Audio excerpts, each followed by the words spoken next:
cultural interaction is globalization is also linked to colonization. Why?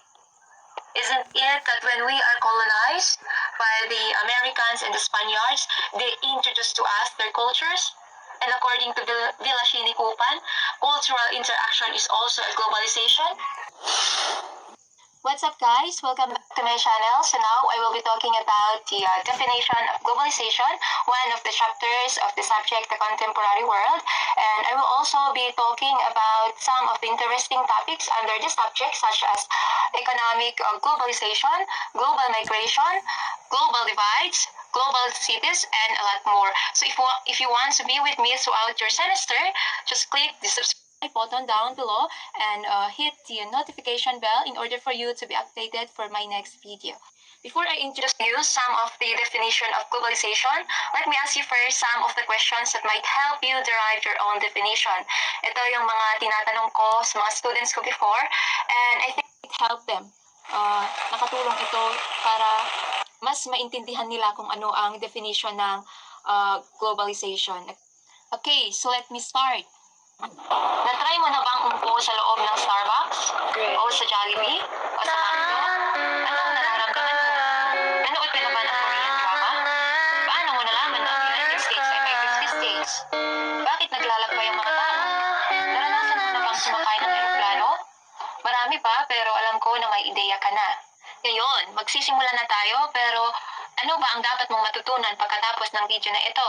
Okay, so after this video, you are expected know the definition of globalization, and also you are expected to identify the stars of globalization, since I will be introducing to you some of the metaphors of globalization that help you define or identify the start and the definition of globalization.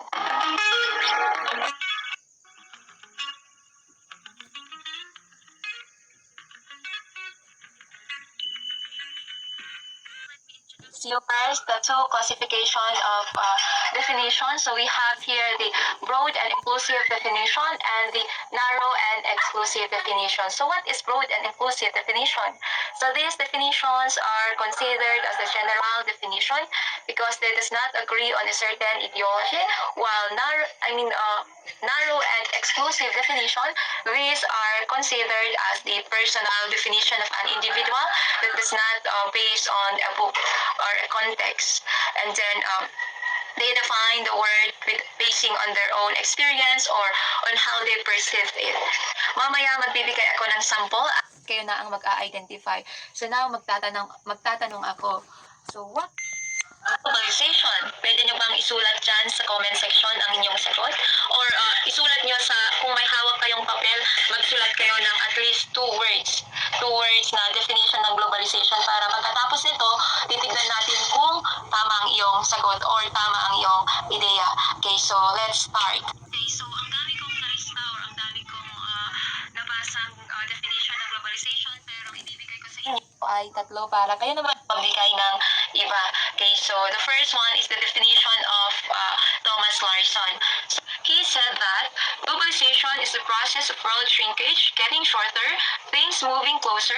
It pertains to the increasing ease with which somebody on the other side of the world can interact to mutual benefit with somebody on the other side of the world. So anong sabi ni Thomas Larson? Okay, so sabi niya, ang globalization daw ay isang proseso kung saan ang mundo ay papaliit ng papaliit ng papaliit at ang lahat ng bagay ay bumibilis. Ang oras nagiging short time na. So bakit niya nasabi ito? Sabi pa niya, pataas ng pataas ng pataas ang interaksyon ng mga tao sa iba't ibang bansa sa iba't ibang bansa. So anong ibig sabihin niyan? So totoo ba na nag-i-interact ang mga tao sa ibang bansa sa ibang bansa? Sa ano yung ibang bansa? Ibang bansa? So sa Pilipinas at sa United States. So sabi niya, dumadami daw ang interaction ng mga tao sa iba't ibang bansa. Okay, so that is according to Thomas Larson. Pero bakit kaya niya nasabi yun? So ano sa tingin niyo? Ano naman ang sabi ni Vilashini Kupan? Okay, so ang sabi niya, it is a process of cross-cultural interaction, exchange, and transformation. Okay, so iba naman yung sa kanya. It's a cultural interaction wherein the people from other culture interacts with other culture. That is already globalization. What about Martin Core? Okay, so according to him, globalization is what we have in the world have for several centuries called colonization. So colonization, globalization is also linked to colonization. Why? Isn't it that when we are colonized by the Americans and the Spaniards, they introduced to us their cultures? And according to Vilashini Kupan, cultural interaction is also a globalization. So last, I will introduce to you the definition of Manfred Steger.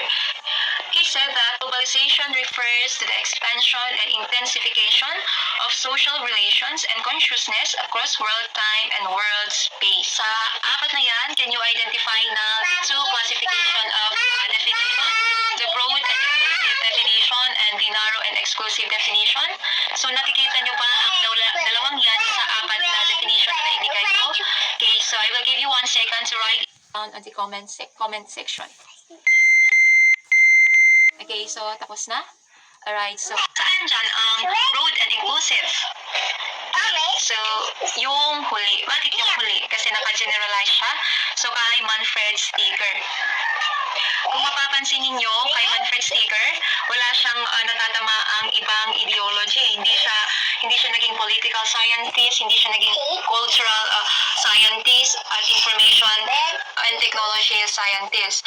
Pero sa ibang author like Vilashini Kupan and Martin Core, napapansin ninyo na nakafocus lang. So yung isa historian din pero nakafocus sa culture kay Vilashini Kupan. Ganyan din naman kay yung una si Thomas Larson. Habang kay Manfred Steger, sabi niya dito na ang globalization ay ang mabilisang pagdami or pagtaas ng social relation ng mga tao sa iba't ibang bansa, sa iba't ibang lupalop ng bansa. Okay, so makikita nyo dyan na naka-generalize siya. Okay, so that's all and I hope na natutunan ninyo kung ano ang globalization. So yan ang definition nila and ang maibibigay ko naman sa inyo according to my own personal understanding about globalization. Itong tatlong word na ito, interconnection or interconnectedness, people, international, or country. Okay, so kapag i-connect mo ang mga to, magiging interconnection of people across countries or magiging international connection of people across countries. Okay, so that's all for today and I hope that you learned something from my video and I hope to see you again on my next video. Alright, so if you are new to my channel, please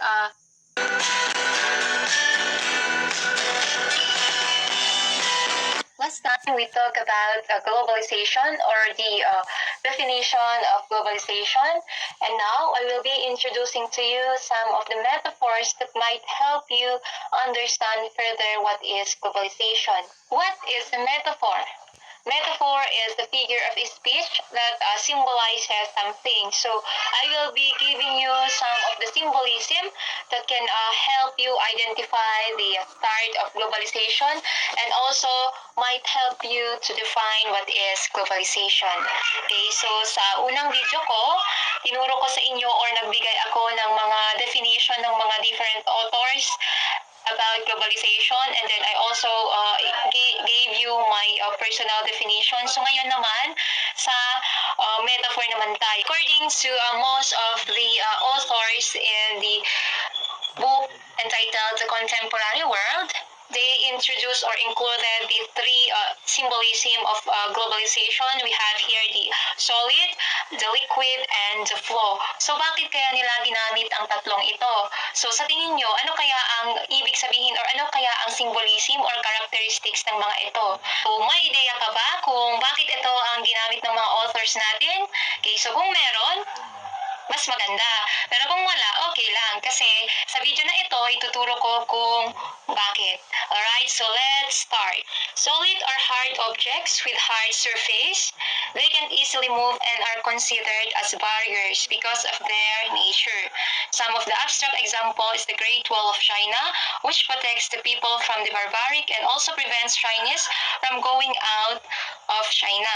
With this, other interconnection outside is hardly realized. So that is solid. How about the liquid?